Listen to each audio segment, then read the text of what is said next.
Hi everyone!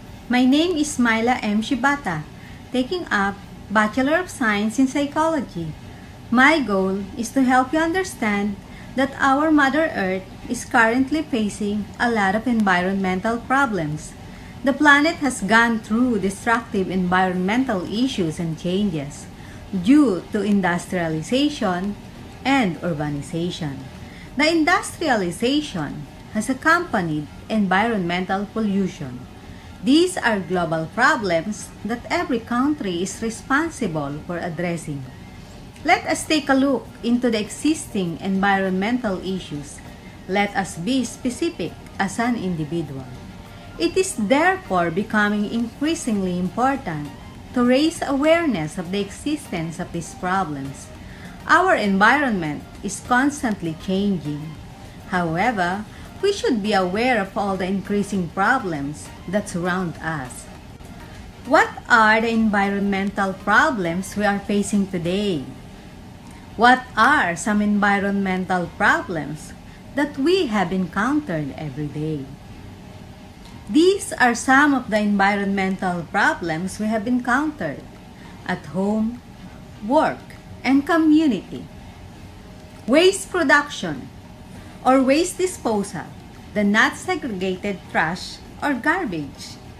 These waste will eventually rot, but not all, and in the process, it may smell or generate air pollution. An offensive odor such as methane gas, which is explosive and contributes to the greenhouse effect.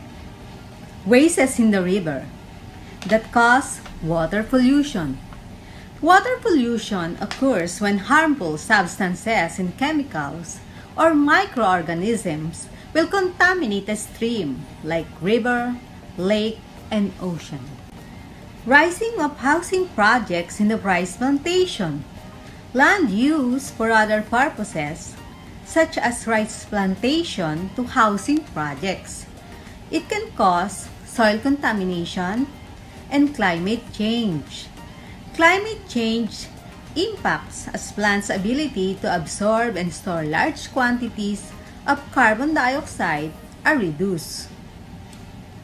Building some factory near the community area that can cause noise pollution and air pollution. Air pollution is becoming an increasingly dangerous problem, particularly in heavily populated cities, especially with heavy industry near the community. Acid rain. It comes from air pollution, primarily through chemicals released into the environment. When fuel is burned, its effects are most clearly seen in aquatic ecosystem. Transportation. An ever-growing population needs transportation. However, it also contributes to various environmental issues, such as the destruction of natural habitats and increased air pollution. An example, some people use many cars and vehicles that use gas, which is not suitable for environment and can cause air pollution. Also, inside our home, the release of carbon monoxide, a colorless, odorless gas, and byproduct of fuel burning in many of our appliances. An example is an LPG gas. The use of pesticides. It can get into well water.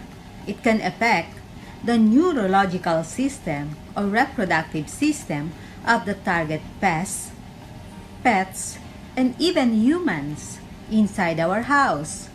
It also causes other detrimental health side effects, especially in a more populated community. What are some best practices you do to conserve and protect our environment? Here are some simple ways to help the environment and share it with others to become more environmentally aware. Start in your own backyard at home and maintain cleanliness in your home. Segregate trash or garbage. Waste segregation means dividing waste into dry and wet. Implementing recycling habits in your daily life is one of the most effective ways to help lessen landfill waste. It conserves natural resources, save habitats, and reduce pollution.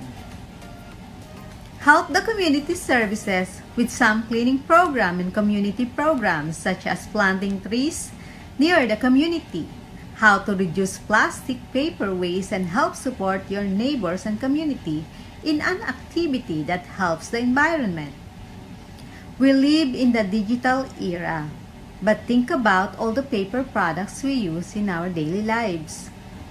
Avoid using a car that releases major pollution. Avoid using a car that releases significant amounts of nitrogen oxides and carbon monoxide. When shopping for a new car, look for fuel-efficient vehicles with low greenhouse gas emissions. We may use the bicycle, take light rail instead of your car, or maybe we can walk if it is near to our house. Lastly, contact your state or local health department for assistance with the use of pesticides. The municipal health department will advise regarding the use of pesticides for the home and other services. Environmental problems can lead to climate change, and the many factors that contribute to the pollution could lead to catastrophic issues in the future. More needs to be done to remedy the significant environmental issues that affect us today. If this doesn't happen, the possibility exists that great swaths of the planet will become uninhabitable in the future. We have some challenges ahead of us with Earth. It will be necessary for us to recognize our oneness to approach these problem areas most effectively.